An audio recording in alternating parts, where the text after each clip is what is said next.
बिस्मिल्लाहिर्रहमानिर्रहीम। ज़ सरदार अहमद ख़ान तاسو ته सर्कल कबल सब डिवीजन कबल ना मुखातिब यमा د HRIS پرفارمې د ډکولو متعلق دا پرفارما مونږ په هارد فارم کې ډکه کړې وه، چونکې اوس دا ډیټا ټوله آنلاین خېجول غواړي. دا هیومن ریسورس انفارمیشن سیستم چې دی دا ټول آنلاین کیږي، چې دا به زمونږ په ریټایرمنټ کې یا مخکې په نور سرویس کې په کار راځي. د هغې دپاره طریقه دا ده چې تمام د سب ډیویژن کبل چې څومره استادان صاحبان دي هغو ټول ته دا درخواست دی چې هغو دا ایپ چې دی هغه انسټال کړي او په دې ټیوټوریل کې چې کومه طریقه ښوول کېږي د هغې متعلق دا ډکه کړي. تاسو به ټول ناول لاړ شئ پلی سټور ته. پلی سټور کې به تاسو انټر کوئ KPESE او بیا سپیس HIRS. ٹھیک شو جی.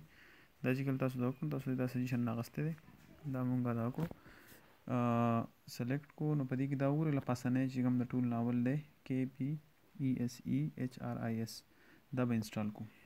ٹھیک شو، انسټال شو. دا چې کله انسټال شي نو د هغې نه وروسته به په دې کې مونږ یوزر نیم او پاسورډ زمونږ غواړي. نو یوزر نیم زمونږ هم دغه زمونږ چې کوم خپل CNIC نمبر دی هغه زمونږ یوزر نیم دی. دا انسټال شو، دا اوپن کوم زه. نو ماته به داسې یو ډیشبورډ چې دی هغه په نظر راځي، دا ډیشبورډ دی.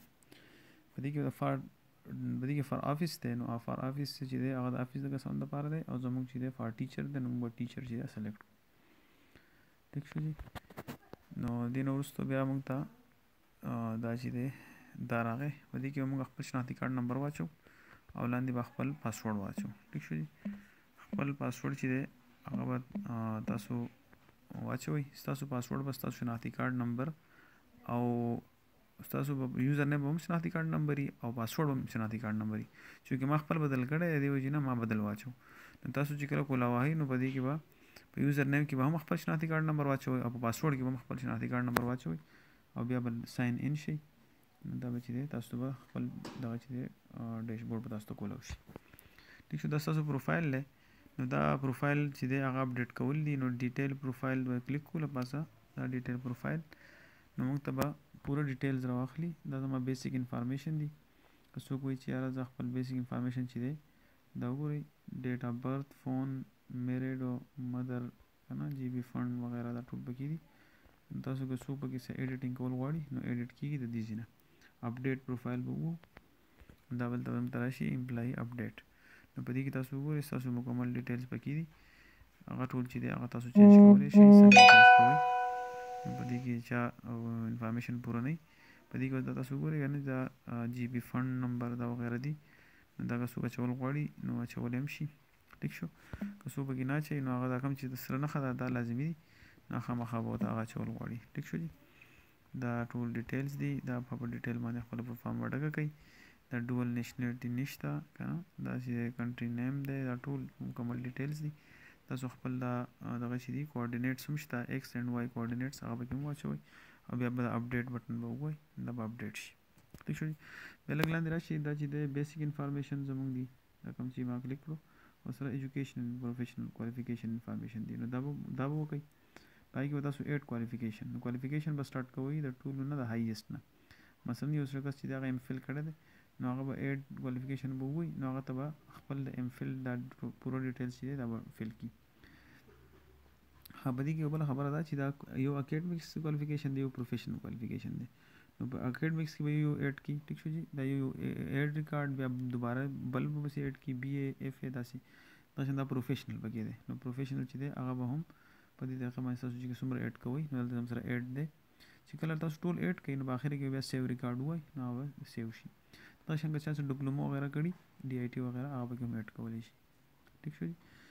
د دې سره چې دی که تاسو دغه ته وګورئ زموږ دا کوم نوټیفیکیشن بار چې وو نو په دې کې ایجوکیشن انفارمیشن دی. دغه شان تاسو وګورئ پوسټینګ ټرانسفر. نو پوسټینګ ټرانسفر به هم تاسو خپل بالکل چې تاسو کوم ریسنټ یې تاسو کوم ریسنټ پوسټ دی د هغې نه به شروع وکړئ. او مثلا یو کس چې دی هغه PSHT دی نو د هغې نه مخکې اول به پی ایچ ټي هغه انټري وکړي، بیا ورپسې د بي پی ایس 14 هغه وکړي، بیا ورپسې د بي پی ایس 12 هغه وکړي، که چا وکړي 7 نو بي پی ایس 7 به وکړي.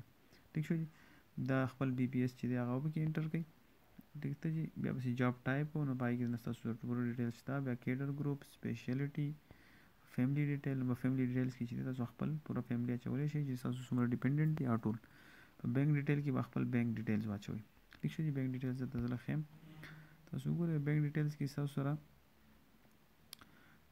چې دا کله کولاو شي نو زموږ سره دا بینک ډیټیل دی، په دې کې اکاونټ نمبر. نو اکاونټ نمبر چې اکاونټ ټایټل چې دی هغه اکثر عموما د ټیچر نومي.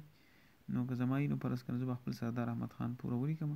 دا شان بینک زما چې دی نو بینک زما چې دی میزان بینک زما اکاونټ دی، نو په دې کې زه بینک میزان ولیکم، برانچ کوډ به ولیکم، اکاونټ نمبر به ولیکم. اکاونټ چې هغه 16 انسو باندې مشتمل دی، تاسو به 16 انسو والا پوره لیکئ. او بیا دا دی آی بی ای ان نمبر. نو آی بی ای ان نمبر چې دی هغه په 24 نمبر باندې مشتمل دی، او دا د پی کې نه شروع شوی، پی کې او بیا پسې به مخه باندې سي تاسو منتلی سیلری څومره ده نو نیټ سیلری به دې کې نه انټر کړئ او خپل ایډریس او دا شان ایډ ریکارډ چې دی دا به ایکټیو کړئ او ایډ ریکارډ او بیا سیو ریکارډ دا به ووایي. ټیک شو. د دې نه وروسته چې دی بیا تاسو وګورئ مخکې دغه وشو بینک ډیټیلز هم لاړو. د بینک ډیټیل نه وروسته بیا مخکې چې دی فیملی ډیټیل دی، فیملی ډیټیل هم وشو. بیا لیو اینډ ټریننګ ډیټیل دا به پکې هم انټر کړئ او خپل اکاونټ چې دی هغه به ستاسو چې دی اپډیټ شي، فینش به شي. نو دا یې طریقه کار دی. د سب ډیویژن چې څومره استادان صاحبان دي ټول ته درخواست دی چې هغه د پیر د ورځې پورې دا خپل دغه چې دی هغه مکمل کړي، او دا چې دی د ډي او آفیس طرف نه چې دی دا حکمنامه ده. نو تاسو مهرباني وکړئ او دا خپل هیومن ریسورس منیجمنٹ انفارمیشن کم پورټل چې دی په دې باندې خپل ډیټا چې دی هغه انټر کړئ. ډیره مهرباني، ډیره شکریه. د خدای پامان.